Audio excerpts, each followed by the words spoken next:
Il était une fois, dans un lointain pays d'Orient, un charpentier nommé Ali Baba, qui vivait pauvrement avec son épouse.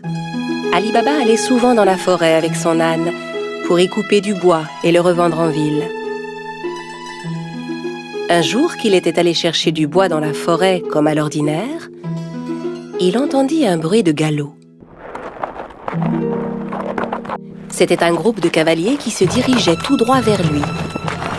Et les hommes n'avaient rien d'aimable. Ce sont certainement des voleurs. Je ferais mieux de me cacher. Ali Baba cacha son âne derrière les buissons et grimpa à un arbre. Les hommes arrivèrent et s'arrêtèrent juste sous l'arbre. Ali Baba les compta.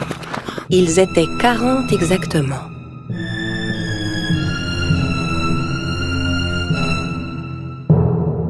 Les hommes déchargèrent les lourds sacs que portaient leurs chevaux. Et Ali Baba comprit alors que ces hommes étaient bien des voleurs. Le chef de la bande se dirigea vers un énorme rocher devant lequel il se mit à crier.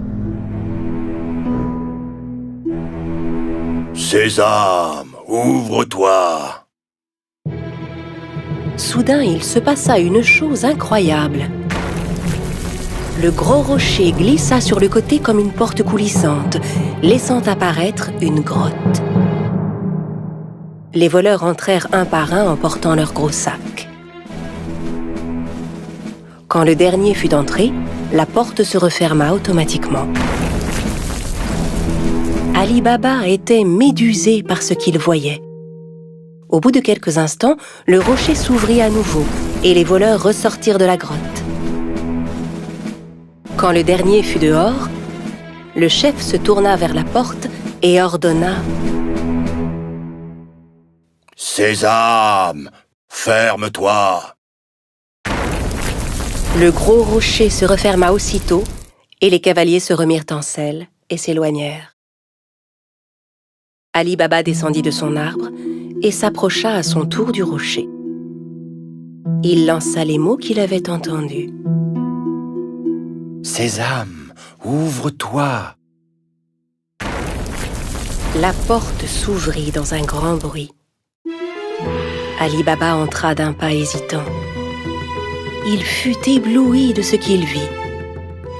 La grotte était remplie d'or, d'argent, d'étoffes rares, de diamants et de pierres précieuses. Il regarda autour de lui, ramassa 3 sacs et sortit de la grotte. Puis il se retourna vers le rocher et lui adressa les mêmes mots que le chef des voleurs. « Sésame, ferme-toi !»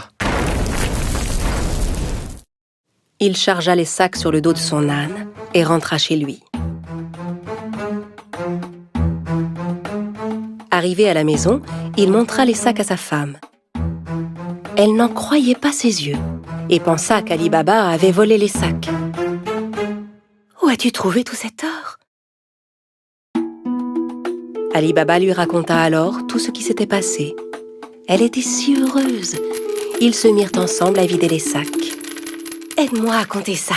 Je veux savoir combien d'or nous avons. » « Non, creusons plutôt un trou pour y enterrer cet or. »« Va creuser le trou, j'irai demander une tasse à mesurer à ton frère Cassim. » Cassim, le frère d'Ali Baba, était un riche marchand, mais c'était un homme très cupide. Il n'avait jamais aidé Ali Baba, qui mit sa femme en garde. « Très bien, mais ne lui parle surtout pas de l'or. Personne ne doit savoir. » La femme se rendit chez Cassim pour lui emprunter une tasse à mesurer. Sachant qu'ils étaient très pauvres, Cassim lui demanda « Que veux-tu faire de cette tasse? Tu n'as pas d'argent à mesurer ?»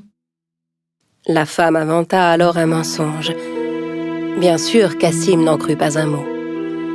Il mit discrètement un peu de miel sous la tasse avant de la confier à l'épouse d'Ali Baba. La femme rentra chez elle avec la tasse et commença à mesurer l'or. Puis quand ils eurent compté tout leur or, Ali Baba alla l'enterrer dans un grand trou. Quand tout l'or fut bien enterré, la femme d'Ali Baba rapporta la tasse chez son beau-frère. Elle n'avait pas remarqué que de l'or était resté collé sous la tasse. Quand Cassim reprit la tasse, il vérifia aussitôt dessous. En voyant que de l'or y était collé, il fut stupéfait.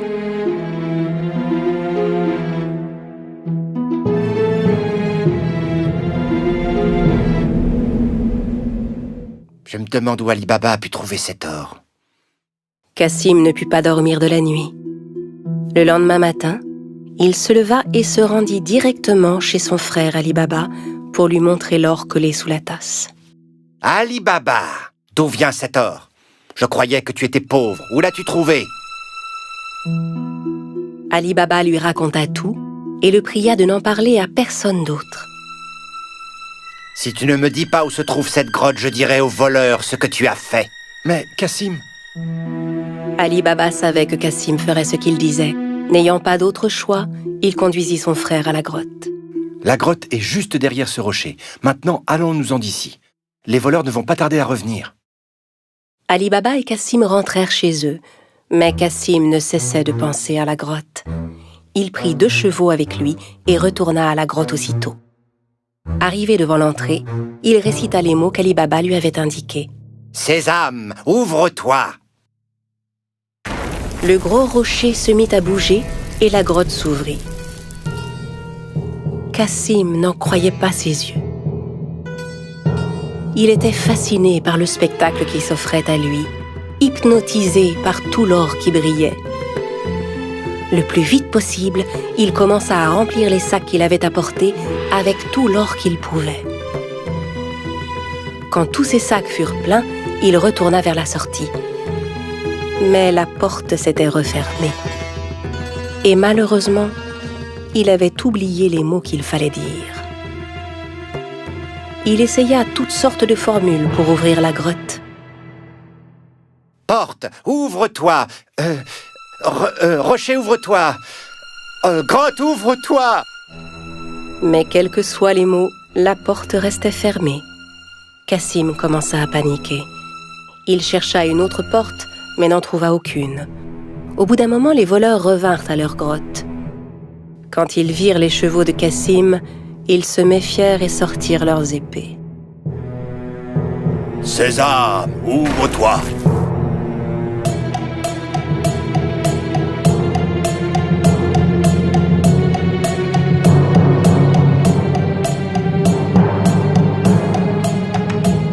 En entrant dans la grotte, les voleurs s'emparèrent de Cassim et le punirent sur le champ.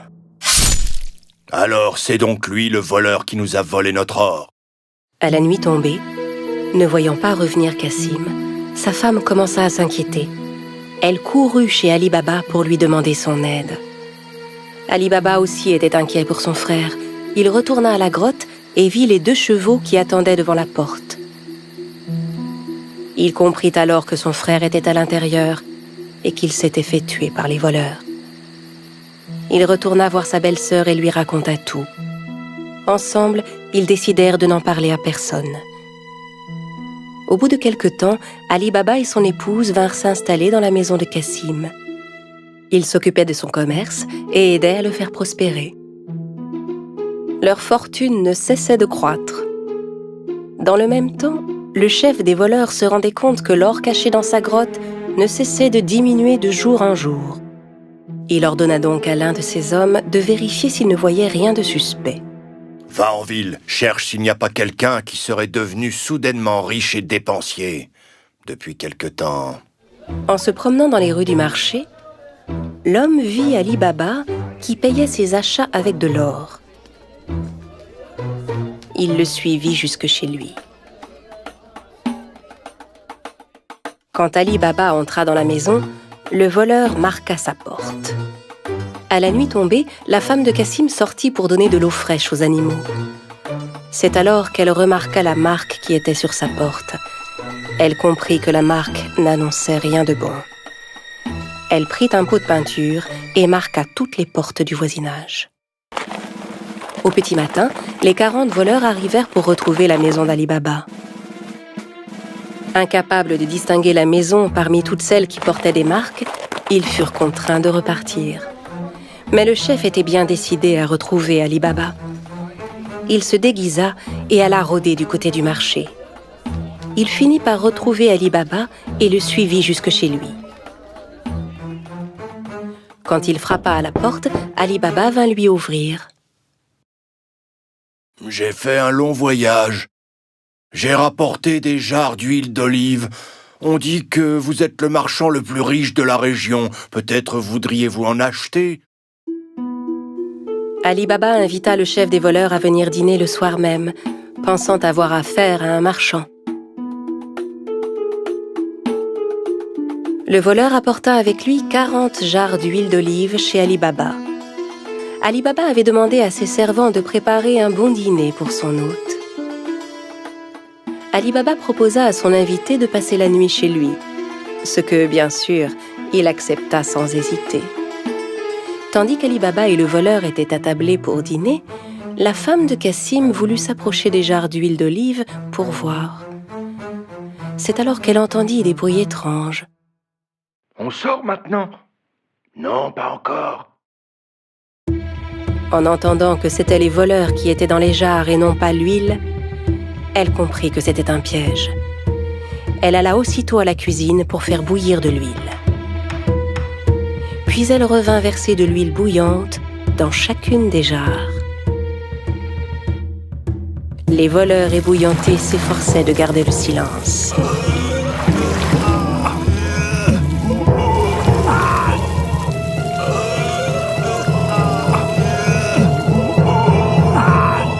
À minuit, quand tout le monde était endormi, le chef des voleurs alla vers les jarres.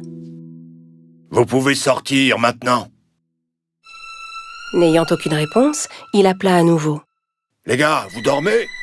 N'entendant à nouveau aucune réaction, il décida d'ouvrir les jarres et fut terrifié de ce qu'il vit. Terrorisé à l'idée de se faire attraper à son tour, il s'enfuit et ne revint jamais. Le lendemain matin, la femme de Cassim raconta à Ali Baba ce qui s'était passé. Cette fois, il savait qu'il n'aurait plus jamais à s'inquiéter des voleurs. À partir de ce jour, Ali Baba et sa famille menèrent une vie riche et heureuse.